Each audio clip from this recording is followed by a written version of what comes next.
ஒருத்தர் வெங்காய மண்டி வச்சிருக்கிறாரு.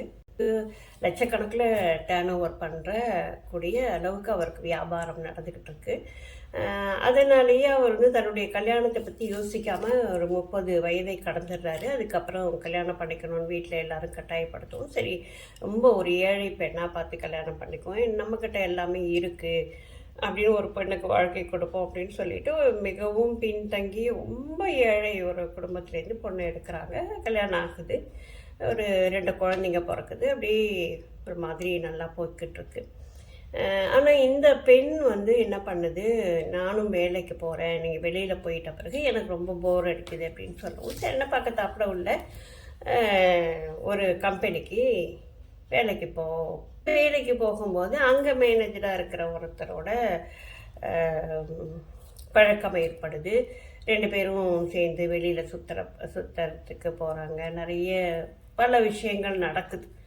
அப்போது இவளுக்கு கணவரை பிடிக்காமல் போயிடுது. அவங்க மேலே ஒரே வெங்காய நாற்றம் அடிக்குது அப்படின்னு சொல்லிட்டு கணவரை பக்கத்துலேயே விடுறதில்ல. ரொம்ப வெறுத்து போய் என்ன செய்யலாம் அப்படின்னு சொல்லிட்டு கூப்பிட்டு உட்கார வச்சு பேசுகிறார். நீங்கள் அந்த வெங்காய மண்டியை விடுங்க, வெளியில் உங்களுக்கு நான் வேறு இடத்துல வேலை வாங்கி கொடுக்குறேன்னு சொல்லிட்டு இங்கே இந்த ஹைதராபாத்தில் வேலை வாங்கி கொடுக்குது. அந்த மேனேஜர் இருக்கிறார் இல்லையா, அவருடைய உறவினர் அங்கே இருக்கிறாங்க, அவங்கக்கிட்ட சொல்லி அங்கே வேலை வாங்கி கொடுக்குறாங்க. ஒரு இவ்வளோ லாபம் வர்ற இந்த வேலையை விட்டுட்டு சரி மனைவி சொல்லிட்டு அங்கே வேலைக்கு போகிறார். ரொம்ப சொற்ப வருமானமாக இருக்குது. அந்த காசை தான் அவர் அனுப்புகிறாரு. அவருக்கு அங்கே செலவு வேறு இருக்குது இல்லையா, அதெல்லாம் சமாளிக்க முடியல. அவர் ஒரு 6-7 மாதம் ஆன பிறகு இல்லை என்னால் இது செய்ய முடியல அப்படின்னு சொல்லிட்டு ஊருக்கு வந்துடுறாரு. அங்கே போனோடனே இவங்க 2 பேரும் இங்கே ரொம்ப ஜாலியாக இருக்கிறாங்க. இது ஊருக்காரவங்களாம் பார்க்குறாங்க. இவர்கிட்ட கொஞ்சம் சொல்கிறாங்க, இந்த மாதிரி ஏதோ தப்பாக நடக்குது, கொஞ்சம் பார்த்துக்க அப்படின்னு இவர் கவனிக்க ஆரம்பித்தோன்னே இவருக்கும் உண்மையெல்லாம் தெரியுது. கூப்பிட்டு வச்சு பேசுகிறாரு, இந்த மாதிரிலாம் நீ செய்கிறது ரொம்ப தப்பு, இது மாதிரி பண்ணாத அப்படின்னு சொல்லிட்டு நான் மறுபடியும் வெங்காய மண்டியை ஆரம்பிக்கிறேன், லட்சக்கணக்கில் அதில் வருமானம் வரும் அப்படின்னு சொல்லிட்டு திரும்ப விட்ட வியாபாரத்தை ஆரம்பிக்கிறார். இவர் திரும்ப வெளியூருக்கு அனுப்பிடலாம் அப்படின்னு இவங்க செய்கிற முயற்சி எல்லாமே தோற்று போது முடியவே முடியாது. இனிமேல் நான் குடும்பத்தோடு தான் இருப்பேன், பிள்ளைங்களுக்காக தான் நம்ம வாழணும் அப்படின்னு சொல்லிட்டு இவர் இருந்துடுறார்.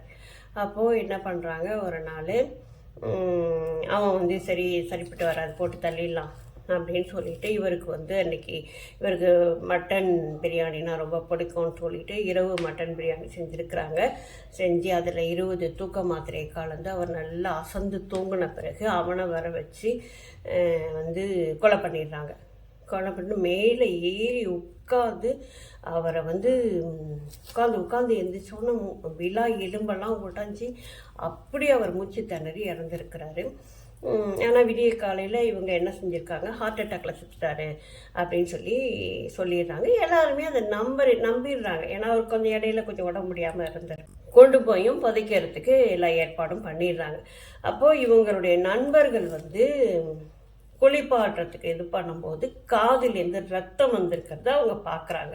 கழுத்துலேயும் லேசாக ஏதோ நகைக்கீரல்லாம் இருக்கிற மாதிரி பார்க்குறாங்க. உடனே காவல்துறைக்கு போய் சொல்லிடுறாங்க, இந்த மாதிரி இருக்குது அப்படின்னு சொன்னோன்னா காவல்துறை வந்தோடனே இந்த அம்மா ரொம்ப கத்துது, என்னோட கணவரை இழந்துட்டு நான் கஷ்டப்பட்டுருக்கேன், நீங்கள் இந்த மாதிரிலாம் பண்ணுறீங்களே அப்படின்னு சொல்லிட்டு ஒரே ஆர்ப்பாட்டம் பண்ணாலும் காவல்துறை இவரை எடுத்துகிட்டு போயிட்டு போஸ்ட்மார்ட்டம் பண்ணுறாங்க. பார்த்தாக்கா விழா எலும்பெல்லாம் உடஞ்சிருக்கு, மூச்சு திணறி கழுத்தில் துணியை போட்டு இருக்கிறாங்க.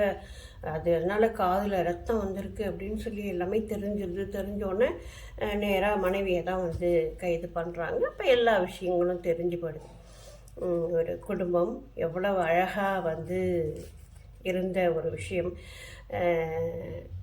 இந்த விஷயத்துக்கு என்ன பதில் சொல்கிறது அப்படிங்கிறதே புரியாமல் இருக்குது. இப்போ இன்றைக்கு இந்த அம்மா ஜெயிலில் போயிடுது, அப்பா இறந்துட்டார், அந்த 2 குழந்தைகளும் இன்றைக்கு அனாதையாக வீதியில் இருக்கின்றன.